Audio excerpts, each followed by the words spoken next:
Fala galera, aqui é do canal História e Viagem. Faz muito tempo que a gente não publica nada, tá? Mas voltamos, estávamos com muita saudade. Nós continuaremos falando sobre o Império, no caso a República Romana, né? Até então, falando desse cara, um dos maiores de todos, de Júlio Gaio César. Porém, hoje nós falaremos de outra pessoa, uma pessoa que Júlio César conhecia muito bem. Só para a gente recapitular, Roma naquele momento era uma república onde senadores tomavam conta da República Antiga, digamos, Império, todo o Império, não era o Império ainda, mas a República, e o sistema era bem parecido com o Parlamento Britânico, onde tinham homens comuns que tomavam conta do país todo, de todas as regiões conquistadas, tá? Depois disso, os senadores se viram com menos poder e levantaram três outros homens para que não voltasse a ditadura, porque antes da República tivemos uma ditadura romana, pessoal. Daí teve a República e depois da República eles entenderam que precisavam de pessoas para comandar a República, cônsuls, e não queriam colocar uma pessoa só, então colocaram Pompeu, um grande líder militar, Júlio César, outro grande líder militar que tinha grande influência com a plebe, pessoas que tinham menos dinheiro, porém tinham grande influência também na República, e Marcos Crasso, que era uma pessoa muito, muito rica e influente em meio aos ricos da cidade. Lembrando que eu disse, os republicanos, os senadores romanos eram normalmente pessoas de família rica, tá, pessoal? Se vocês tiverem alguma dúvida quanto ao triunvirato, voltem a alguns vídeos, a gente tem um vídeo falando só sobre o triunvirato, tá? Aqui era a região de Roma, era a região do Império Romano na época, tá, pessoal? Então eu mostrei aqui para você como era, mostrei já isso para vocês como era dividido. Pompeu ficou com a região mais rica, digamos assim, com a Itália, o sul da Itália, a Macedônia, e Júlio César ficou com o norte da Itália e o sul da atual França e tudo que ele conseguisse conquistar lá para cima, só que era impossível conquistar a França, que era a antiga Gália, que eles chamavam, e Crasso, desculpa, ficou com a Espanha e com Portugal atual, e com a região da Ásia, que era onde ele conseguia muito conquistar, e é sobre aqui que a gente vai falar hoje, tá? Lembra que a gente falou que a reunião entre eles, a ligação entre eles se deu também porque Júlio César deu a filha dele, Júlia, para se casar com Pompeu. Então a ligação entre os três ficou muito forte e eles se confiavam e desconfiavam entre si o tempo inteiro, tá, pessoal? E essa ligação do triunvirato, se você tiver alguma dúvida sobre o triunvirato, volte aí uns 2, 3 vídeos, se eu não me engano, no nosso canal que fala tudo sobre isso, tá? Tudo sobre a formação, a motivação desses caras e todas as coisas boas e terríveis que esses três fizeram juntos no Império, até então, República Romana, ok? Começou a cair o triunvirato quando Júlia faleceu. Júlia faleceu, ela morreu, e a relação entre Pompeu e Crasso, e Pompeu e Júlio César, desculpa, ficou um pouco estremecida, só que piorou muito depois que Marcos Crasso morreu. E isso que a gente vai falar hoje, sobre a morte de Marcos Crasso. O que aconteceu, pessoal? Marcos Crasso queria conquistar a região da Pártia. Era uma região que hoje fica o Iraque. Iraque ali, o sul da Turquia, o norte da Síria, mais ou menos ali hoje, tá? Vou mostrar um pouquinho mais para frente. Porém, Crasso encontrou uma pessoa altamente qualificada e capaz, que era o general Surena, esse cara aqui, ok? Vamos falar um pouco o que aconteceu. Crasso saiu de Roma, estava na Antioquia. Antioquia era uma cidade da Síria que era comandada pelo Império Romano. Crasso saiu com as suas 7 legiões, cerca de 43 mil homens, saíram em direção a Zeugma, depois foram para Carras. Na cidade de Carras, Crasso tinha sido sugerido por todo mundo do Império a levar os seus soldados sempre beirando os rios, o rio Tigres e o rio Eufrates, para conseguir atacar a Pártia mais fácil. Porém, o rei de Carras falou: Você é forte, Crasso, você é o cara, vai por meio do deserto que vai dar tudo certo. E só que Crasso não sabia que o rei de Carras tinha um acordo com o general Surena e com toda a Pártia para derrotar Crasso. Hoje, como eu disse para você, Carras é mais ou menos nessa região, no norte do Iraque, norte da Síria e sul da Turquia, tá, pessoal? Mais ou menos essa região aqui, tá? Para a gente se localizar. O que aconteceu da batalha foi o seguinte: o mais legal, pessoal, é que essa batalha foi uma batalha muito, muito, muito documentada. E isso é bem legal. No final eu vou mostrar um videozinho bem rápido pra gente sobre isso, mas eu vou mostrar aqui algumas coisas.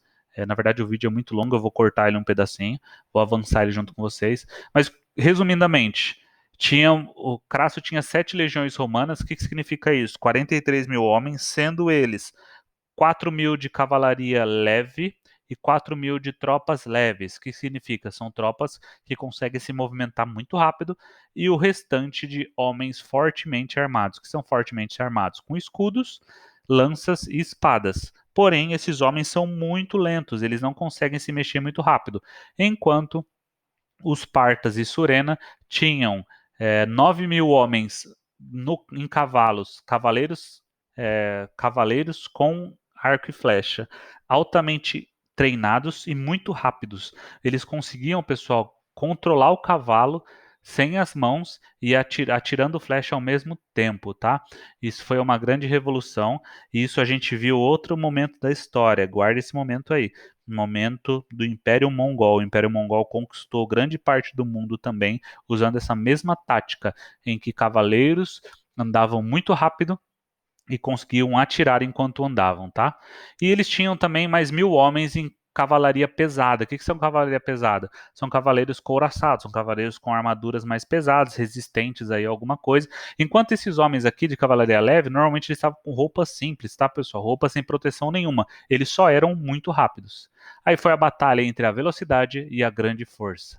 O que aconteceu? Roma falou, ok, pode bater o dia inteiro, não vai acontecer nada. Eles se cercaram num quadrado e enquanto isso, o general Surena cercou o Império Romano e ficava jogando flash e voltando, jogando flash e voltando, circulando, jogando flash e voltando. Agora você imagina, pessoal, solzão do deserto sírio, deserto iraquiano ali, 40 graus na cabeça, sem muita água por perto, o, império, o exército romano cansado por estar caminhado já há bastante tempo, e recebendo chuvas aí de milhares e milhares de flechas ao mesmo tempo, enquanto tem 9 mil cavaleiros circulando e rodando você. Essa é a formação que o romano ficou, chama formação testudo, formação de tartaruga, que eles se fecham dentro de um casulo, mas isso não foi o suficiente, pessoal. Olha o que aconteceu. Enquanto, essa é uma das pinturas, né? Enquanto os soldados de cavalaria leve corriam e atiravam as flechas, as pessoas, os soldados romanos não conseguiam resistir por muito tempo, porque do calor, por causa da pressão psicológica e tudo mais. Depois disso, Crasso mandou o seu filho, que estava junto com ele e era chefe da cavalaria leve, avançar, tentar atacar o pessoal de Pártia, porque eles só estavam se defendendo, isso estava muito ruim. E Crasso mandou o filho dele, Públio, atacar. O que aconteceu foi que a cavalaria recuou, realmente eles recuaram, e esse pessoal do Império Romano teve um tempinho para descansar, porém o recuo foi um recuo estratégico. Os cavaleiros couraçados, que até então não tinham participado da batalha, eles conseguiram matar os 4 mil cavaleiros e 4 mil tropas leves romanas muito, muito rápida, pessoal. E nessa, o filho de Crasso morreu. Como que o filho de Crasso morreu? Ele foi atacado? Não, não. A história conta que quando ele viu que o exército dele tinha sido derrotado, que não tinha mais como, ele pediu para o seu guarda-costas, digamos assim, a matar ele, dar uma espadada nele, enfiar a espada nele e ele morrer, porque ele queria ser morto e não capturado, tá? Essa é uma outra imagem sobre a batalha e aqui mostra como Marcos Crasso morreu, pessoal. Diz a lenda, é uma lenda, tá? Que Marcos Crasso, antes de morrer, ele pediu desesperadamente para que poupassem a vida dele, ofereceu muito ouro para Surena e o exército, por causa disso, derreteu o ouro e colocou o ouro dentro da boca de Marcos Crasso, e foi assim o fim do cara mais rico da história do Império Romano e uma das pernas do triunvirato. É isso, pessoal. Eu vou mostrar aqui para vocês um vídeo. Esse vídeo eu vou deixar na descrição, tá, pessoal? Mas é um vídeo muito, muito, muito interessante sobre a batalha de Carras, tá? Vou diminuir aqui um pouco o barulho. e vou colocar numa velocidade um pouco mais rápida e a gente depois eu vou comentando e parando, tá? O que aconteceu foi o seguinte, pessoal. O exército romano aqui estava o exército de Marcos Licínios Crasso estava marchando para a batalha de Carrhae, mas eles nem sabiam disso. Olha o tamanho do exército, pessoal, enorme o exército, com muitos legionários, soldados de armaduras pesadas, de espadas pesadas, de lanças pesadas, e no final tinha a cavalaria leve romana, porém eram poucos homens, tá, pessoal? E esse era Marcos Licínio Crasso, tá? O homem mais rico. Tinha a cavalaria de mercenários, enfim, esse aqui era do Império Romano. Esses aqui são o pessoal parta, já vendo Surena, né, já vendo o Império Romano lá embaixo. O que ele fez? O Império Romano vendo o exército de Surena, eles se fecharam na formação quadrática, formação testudo, como a gente disse lá atrás. Tá? Eu vou avançar aqui um pouquinho. O general Parta enviou os exércitos dele, primeiro uma cavalaria pesada para dar o primeiro hit, né, digamos assim, o primeiro soco muito forte na frente de batalha romana, para eles sentirem um pouco da força. E olha que interessante, pessoal, a cavalaria começou a dividir. E dividir para quê? Para que eles ficassem circulando o Império Romano e tacando flechas e mais flechas e mais flechas e milhares de flechas o tempo todo. E por isso o Crasso não esperava. Ele pensou que ia ser uma batalha franca. Pensou que ia ser uma luta de homem a homem. Só que Surena não é burro. Ele sabia que ele tinha um quarto dos homens de Crasso. Então, com a habilidade deles de atacarem flechas enquanto manobram os cavalos, olha que legal. Eles conseguiam atirar milhares de flechas ao mesmo tempo, sem precisar relar no cavalo. Isso era uma coisa que o Império Romano ainda não conhecia, tá, pessoal? Então, olha que legal para vocês verem. O Império Romano estava ali esperando com as flechas, enquanto os cavaleiros não chegavam perto, eles ficavam em volta, atirando flecha, em volta, atirando flecha. Eles até se protegiam em outras formações, como eu disse, a formação Tortuga, mas não adiantava, porque os outros saíam de lado e atiravam flechas, e mais flechas, e mais flechas, e mais flechas, cada hora mais flechas, tá, pessoal? Até que, lembra que eu falei que Crasso mandou o filho dele sair? Aí saiu o filho de Crasso atrás dos partas. Aí o que os partas fizeram? Ok, já que vocês estão vindo, eles também fugiram, só que eles tinham a habilidade, pessoal, de fugir atirando flechas. E o Império Romano não sabia como fazer com isso. Olha a chuva de flechas. Quem assistiu 300 lembra de uma frase famosa de Leônidas que fala que se o sol for tapado pelas flechas, eles vão lutar no escuro. Isso aconteceu com o Império Romano na época, só que eles não sabiam lutar no escuro como os 300 espartanos, pessoal. Aí aconteceu a ordem, né, de Crasso ordenou seu filho, né, para ir para lá, e o filho de Crasso foi, Públio, foi em direção aos partas. Os partas, bobos nem nada, fugiram, só que fugiram atacando, né? Como a gente pode ver aí, pessoal. Muitos soldados, muitos cavaleiros romanos mortos, mesmo sem chegar perto do exército parta, tá, pessoal? Então, o que aconteceu? Deixa eu avançar um pouquinho aqui, senão depois eu mostro o vídeo para vocês todos, tá? No final da noite, o exército parta chegou e falou: "Eu não vou lutar de noite contra esses caras". O exército foi embora. Quando o exército foi embora para descansar e esperar até o outro dia para a batalha, os romanos eles foram totalmente destruídos, né? E Crasso fugiu, pessoal. Crasso fugiu, deixando aí 4.000 homens para trás. 4.000 homens mortos, Crasso deixou para trás, tá? Aí nesse momento, isso aqui no outro dia já, não conseguiram sair do deserto, viram o exército parta vindo, eles decidiram tentar enfrentar de frente para frente e o exército parta vindo, só que agora eles eram um número muito menor de homens.